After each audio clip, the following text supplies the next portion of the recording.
Baik, kita masuk ke dalam materi kedua dalam pelajaran imla. Di sini kita akan membahas tentang bagaimana teknik menulis imla agar kita mudah dalam menulis pelajaran imla atau ketika ujian imla. Ada teknik dasar 7D. Ini sebagai pegangan kita dalam tiap kali ingin menulis pelajaran imla. Apa itu 7D? D yang pertama adalah dilihat. D yang pertama adalah dilihat. Melihat dalam imla bisa jadi lebih penting daripada mendengar, karena dari situ kita akan membedakan perbedaan-perbedaan huruf yang hampir sama dalam pelajaran imla. Contohnya antara pengucapan sa, pengucapan sya, pengucapan so.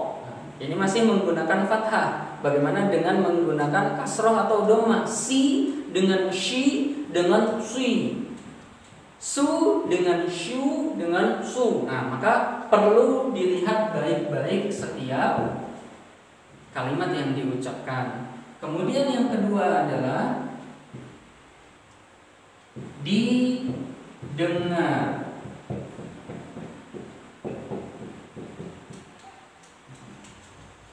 Otomatis perlu dan sangat penting juga untuk mendengar, karena imla itu diucapkan, kemudian didengar, kemudian dituliskan.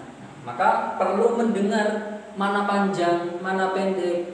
Seperti yang dijelaskan di materi pertama tadi, ada kalimat-kalimat yang panjang, ada kalimat-kalimat yang pendek, ada yang panjangnya ke atas, ada yang panjangnya ke bawah, ada yang panjangnya ke depan.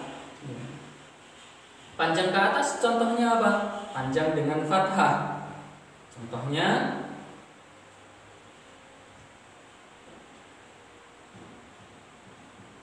sairun. Sairun itu panjang ke atas, beda dengan sairun. Kemudian panjang ke bawah, toriqun. Toriqun, coba huruf apa yang panjang? Toriqun.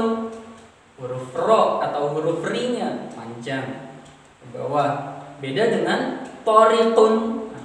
Contoh yang lain, toburun. Toburun beda dengan toburun. Jadi harus bisa membedakan panjang dan pendek. Salah satunya dengan mendengar. Kemudian 3, diulang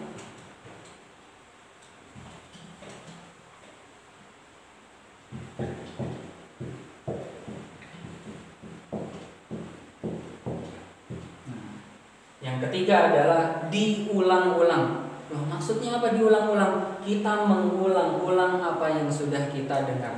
Jika pengajar imla atau ustadz memberikan toriqun, maka santri langsung mengulang-ulang toriqun, toriqun, gitu ya.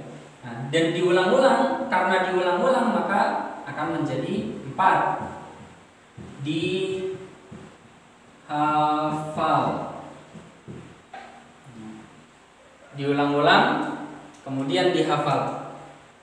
Toburun, toburun, dalam hati aja boleh. Ketika disebutkan toburun sama ustadznya, maka dalam hati mengulang-ulang toburun, toburun. Kenapa? Karena banyak yang tidak bisa menulis imla lengkap karena dia lupa. Kenapa dia lupa? Karena dia tidak mengulang-ulang. Kemudian kelima,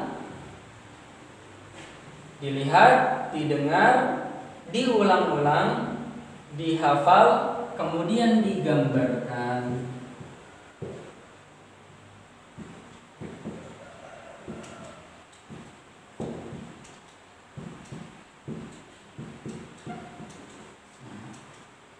Maksudnya apa digambarkan?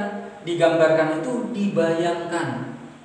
Thoriqun, hurufnya apa saja? To. Oh, mulut ustadznya monyong misalnya. To. Berarti huruf to, bukan huruf ta. Kemudian ri. Oh, ri-nya panjang, panjangnya ke bawah, berarti pakai huruf ya. Itu digambarkan. Kun. Oh, itu agak ditekan huruf qafnya, berarti dia huruf qaf, bukan huruf kaf. Beda thoriqun dengan thoriqun. Qun. Nah, berarti itu huruf qaf, maka perlu digambarkan. Ya. Ketika kita sudah mengulang-ulang, maka kita akan hafal. Ketika kita menggambarkan, insya Allah kita tidak akan lupa. Ya. Kemudian keenam adalah ditulis.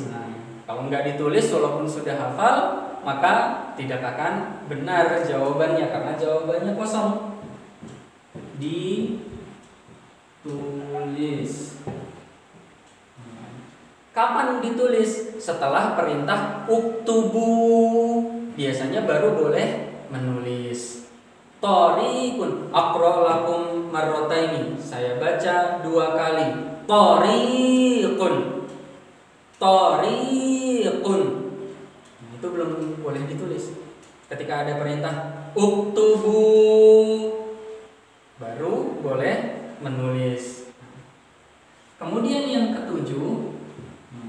ketujuh ini sebagai solusi bagi orang-orang yang kadang kalau kalimatnya panjang, pas di tengah-tengah menulis kok lupa lagi.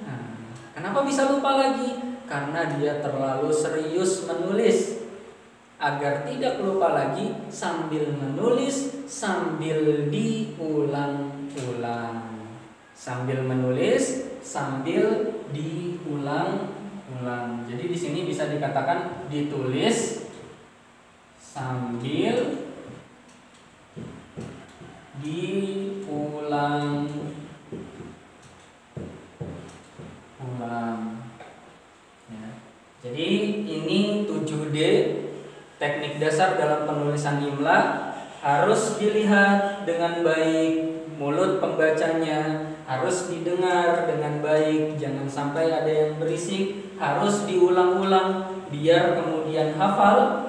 Setelah dihafal, kemudian digambarkan huruf apa saja, bisa disambung atau tidak, panjang atau pendek, kemudian dia kaf atau qaf, ha atau ha, kemudian sa atau sya dan lain sebagainya, maka perlu digambarkan. Setelah kita menggambarkan, membayangkan apa yang mau kita tulis, maka setelah itu ditulis.